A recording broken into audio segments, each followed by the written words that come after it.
बुर्का भारत में बैन होना चाहिए कि नहीं होना चाहिए, कहाँ से आया, कैसे आया, ये पूरी कहानी अभी आएगी।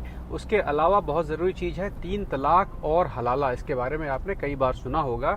मैंने अपने एक सऊदी अरेबिया के बुद्धिजीवी उनसे पूछा कि 3 तलाक के बारे में आप बताइए, तो उन्होंने मुझे बताया कि भारत, पाकिस्तान और बांग्लादेश खास तौर पर इन 3 देशों में या तो मुसलमान ज़्यादातर जानते नहीं हैं। मुसलमान लोग बहुत ध्यान से सुने, अगर मैं कहीं गलती कर रहा हूं तो कृपया मुझे जरूर बताएं, तो कम से कम मैं इस जानकारी को उन तक पहुंचाऊं या अपने आप को भी करेक्ट कर सकूं। उन्होंने हमें बताया कि 3 तलाक में एक शब्द ऐसा है जिसको हमारे यहाँ लोग भूल जाते हैं या उसके बारे में नहीं पता है। 3 तलाक सही शब्द नहीं है, सही शब्द है 3 बार तलाक।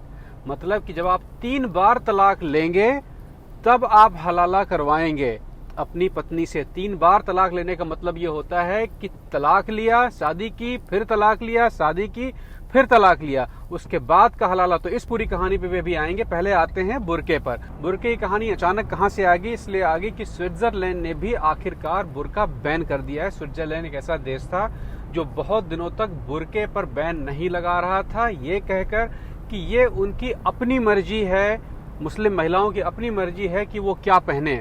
लेकिन जैसे जैसे परिभाषा अपनी मर्जी की क्लियर होती जा रही है, वैसे वैसे उस परिभाषा में बुर्का फिट नहीं हो रहा था। बुर्का इस्लाम या कुरान में मौजूद नहीं है। एक कुरान की आयत के हिसाब से मैं उस आयत को नहीं पढ़ूंगा, क्योंकि मैं कितना भी अच्छा पढ़ूंगा गलत ही पढ़ूंगा, क्योंकि वो मेरी भाषा नहीं है, वो मेरा धर्म नहीं है। इसलिए मैं उस आयत को पढ़कर शायद उसका अपमान कहीं न हो जाए, इसलिए मैं उसको पढ़ूंगा नहीं। लेकिन उसका मैं मतलब आपको बता दूं, उस आयत के हिसाब से मुसलमान आदमी और औरत दोनों की आंखों में पर्दा होना चाहिए। मतलब कि आदमी अपनी पत्नी के अलावा किसी और लड़की को बुरी नजर से ना देखे, आंखों में पर्दा होना चाहिए। और स्त्रियों और पुरुष दोनों को अपने सीने ढक कर रखने हैं। पर्दों में आंखों में एक पर्दा दोनों के लिए और सीने पे कपड़ा दोनों के लिए, ये केवल औरत या केवल आदमी के लिए नहीं है। लेकिन बुर्का कहां से आया? इस्लाम जब शुरू हुआ था अरब में, उस समय बुर्के का कोई कॉन्सेप्ट नहीं था। जैसे जैसे इस्लाम फैलना शुरू हुआ, ये इतिहास कहता है इस्लाम का, इस्लाम खास तौर पर जब ईरान की तरफ जाना शुरू हुआ, ईरान और तुर्की आज के ज़माने में ऐसे मुस्लिम देश हैं जहां पर कोई भी बुर्का नहीं पहनता है। बुर्के की शुरुआत इस्लाम में जब इस्लाम ईरान और तुर्की की तरफ जाना शुरू हुआ तब हुई, क्योंकि वहां की रॉयल्टी, राज परिवार की औरतें जो थी उनको बाहरी मर्दों से छुपा कर रखा जाता था, पर्दे में रखा जाता था।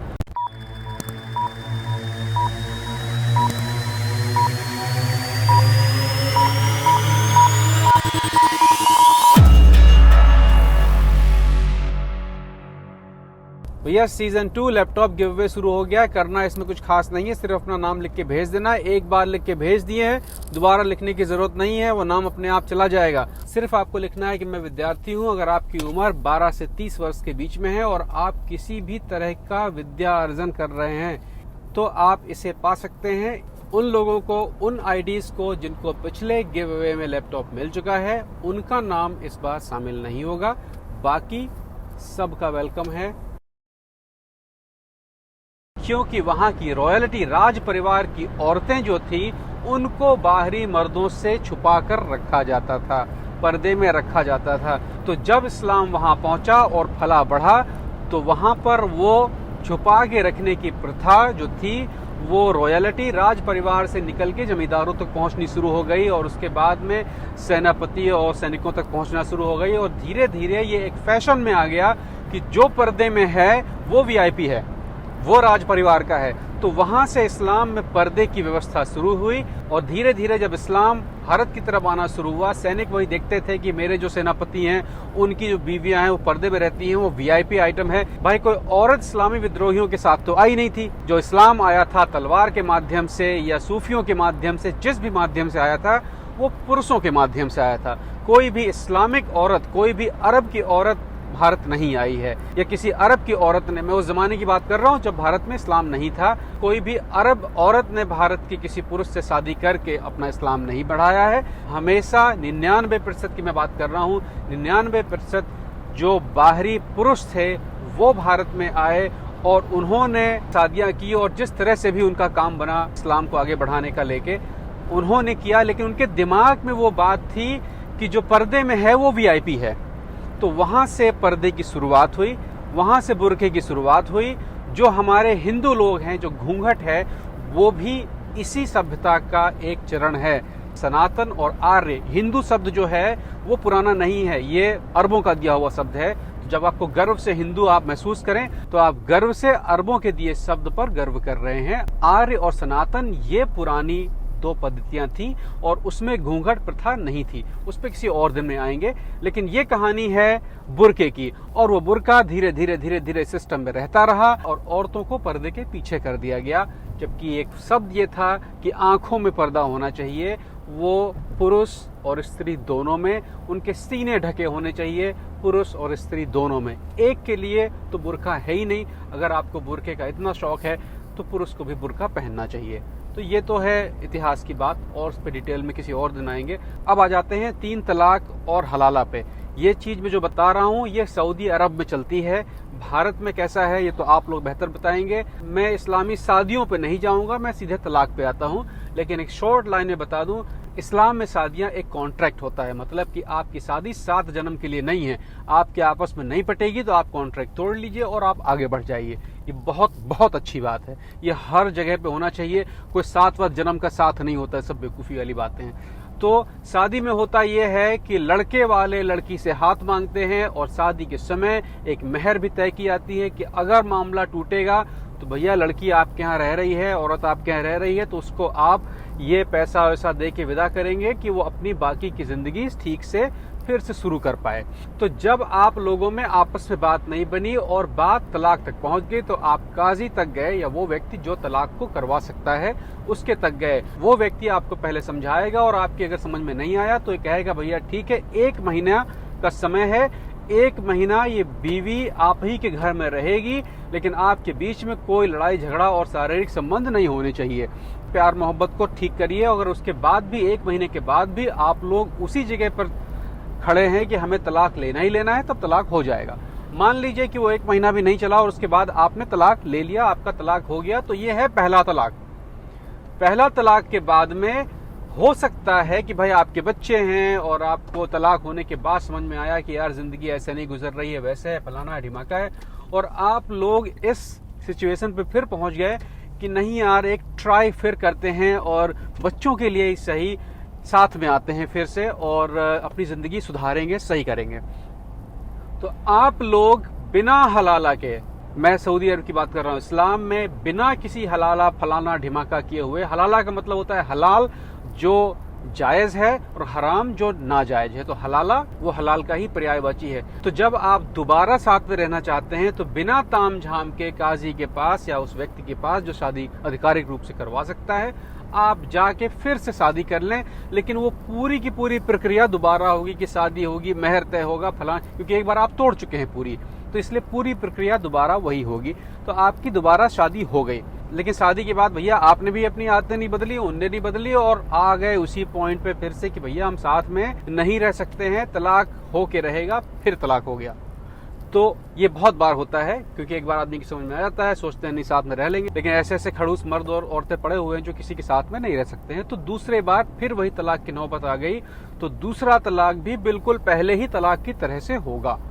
तो आपके अब 2 तलाक हो गए हैं, लेकिन आपका दिमाग फिर से नहीं सुधरा, आपका दिल फिर मचल गया, कोई और लड़की नहीं मिली, किसी और से शादी नहीं की, आपने फिर तय किया आप दोनों ने कि आप वही दोनों जिनकी 2 बार तलाक आपस में हो चुका है कि नहीं यार हम लोग जन्म जन्म के लिए बने हैं और हम फिर से शादी करेंगे, सब सही कर लेंगे। 90% ये नहीं होता है। अमूमन 2 शादियों के बाद लोगों का दिमाग सही हो जाता है, तीसरी शादी नहीं होती है। लेकिन मान लीजिए कि आपको चैन नहीं पड़ा, इसीलिए मैं कह रहा हूँ 90% ऐसा नहीं होता है अरब में, लेकिन आपको चैन नहीं पड़ा और तीसरी बार आपने फिर उसी लड़की, फिर उसी औरत से शादी कर ली, और फिर वही पूरे रीति रिवाज होंगे और वो मेहर वहर से लेके सारी चीजें होंगी, और भैया बात तो बननी वैसे भी नहीं है और आपका फिर तलाक हो गया। भाई जब 2 बार नहीं बना तो तीसरी बार बनने की संभावना बहुत कम होती है। तो अमूमन तीसरी शादी जो होती है एक ही औरत से 90% नहीं होती है, लेकिन ये दुनिया है, हो सकता है, इसलिए इस्लाम ने ये व्यवस्था की है। भैया आपका मन नहीं मान रहा है तो आपको एक और चांस दे दिया, लेकिन अगर वो तीसरी बार भी वो शादी नहीं होती है या नहीं रुकती है और आप तलाक लेते हैं और उसके बाद चौथी बार फिर उसी से शादी करना चाहते हैं, किसके लोग हैं ना, तो इस्लाम ने कहा है कि भैया आप लोग पगला गए हो, ऐसा नहीं हो सकता है। एक काम करिए, अपना अलग अलग शादी करिए, कहीं पे कम से कम एक बार अलग अलग शादी करिए, एक दूसरे आदमी को पहले देखिए, दूसरी औरत को पहले देखिए, शायद उनसे आपका काम चल जाए। अगर दोबारा शादी करनी है तो एक बार बीच में शादी किसी और से होनी पड़ेगी, वरना आपकी शादी अगर आप चौथी बार शादी करेंगे तो वो हराम है।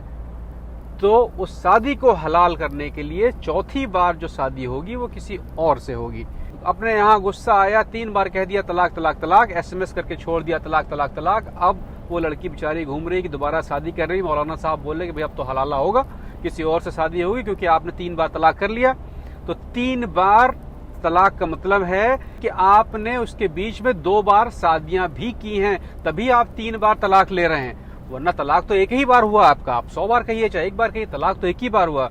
तो जो 3 तलाक है उसके बारे में गलतफहमी दूर कर लें कि 3 तलाक एक ही शब्द में नहीं है, 3 बार अलग अलग लिया हुआ तलाक है, वो 3 तलाक है। मतलब जब तीसरी बार आप तलाक ले रहे होंगे तो कम से कम 2 बार उस औरत या उस मर्द के साथ आपकी शादी हो चुकी होगी, तभी आप तीसरी बार तलाक ले रहे हैं।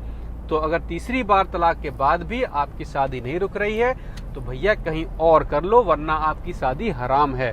जब कहीं और करेंगे तो वो हलाल होगा और उसको ही हलाला कहते हैं। तो मेरे ख्याल से कॉन्सेप्ट हलाला का क्लियर हो गया होगा। लेकिन अपने यहाँ पूरी दुकानें खुली हुई हैं, पाकिस्तान में तो हलाला सेंटर तक बने हुए हैं कि भाई वहाँ पे लोग बुढ़े पहले से हैं, 10,000 रुपया दो, 48 घंटे के लिए शादी की, उसके बाद तलाक ले लिया। तो वो जो हलाला है, मतलब कि ऐसी कोई भी शादी जो आपको पता है कि 48 घंटे या 4 दिन के या 1 हफ्ते के बाद टूटनी है, उसके बाद उनसे होनी है, तो वो शादी तो वैसे भी हराम है। आप किसी भी काजी के पास जाएं और कहें कि भैया मैं इस लड़की से 42 घंटे के लिए, 48 घंटे के लिए या 6 दिन के लिए शादी करना चाहते हैं, तो वही काजी आपको जूता मार के भगा देगा, कहेगा कि ये इस्लाम है, इस्लाम में शादी एक पर्टिकुलर टाइम के लिए नहीं होती है। तो जितने हलाला जिसमें पहले से टाइम निर्धारित है कि हलाला के बाद में वहां से निपटने के बाद अपनी शादी हम पति से कर लेंगे, तो वो हलाला तो वैसे भी नहीं है, वो तो वैसे भी हरामा है, क्योंकि आपको पता है कि आप नौटंकी करने गए हैं वहां पर। तो जो भी मौलवी आपको हलाला के बारे में कहे कि 4 दिन के लिए किसी से और शादी कर लें, समझ लें कि वो झूठा है, मक्कार है। वो हलाला है ही नहीं, वो तो हरामा है। हलाला का मतलब आप यकीनन आपने 3 बार ट्राई किया अपने पुराने पति या पुरानी पत्नी के साथ में और तीनों बार आपका काम नहीं बना, तो अगर आप उससे दोबारा शादी करेंगे तो वो गलत है, किसी और से शादी करिए, वो हलाल है। तो ये हलाला और 3 तलाक की कहानी है। इसके बारे में खासतौर पर जो मेरे मुस्लिम भाई हैं वो जरूर लिखें कि उनके यहाँ कैसा हिसाब किताब है। प्लीज ये वीडियो मौलवियों को जरूर दिखाइए, अपने घर की औरतों को जरूर दिखाइए, अपने भाइयों को, मुसलमानों से खासतौर पर कह रहा हूँ, जरूर दिखाइए, क्योंकि ये एक बड़ी जानकारी है। फिर मिलेंगे।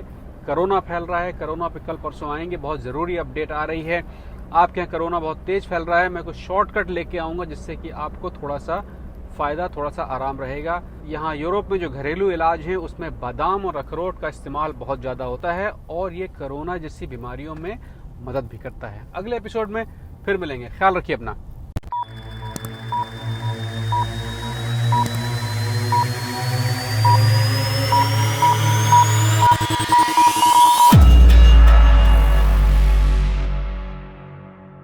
भैया सीजन 2 लैपटॉप गिव अवे शुरू हो गया है। करना इसमें कुछ खास नहीं है, सिर्फ अपना नाम लिख के भेज देना है। एक बार लिख के भेज दिए हैं, दोबारा लिखने की जरूरत नहीं है, वो नाम अपने आप चला जाएगा। सिर्फ आपको लिखना है कि मैं विद्यार्थी हूँ। अगर आपकी उम्र 12 से 30 वर्ष के बीच में है और आप किसी भी तरह का विद्या अर्जन कर रहे हैं तो आप इसे पा सकते हैं। उन लोगों को, उन आईडीज को जिनको पिछले गिव अवे में लैपटॉप मिल चुका है, उनका नाम इस बार शामिल नहीं होगा।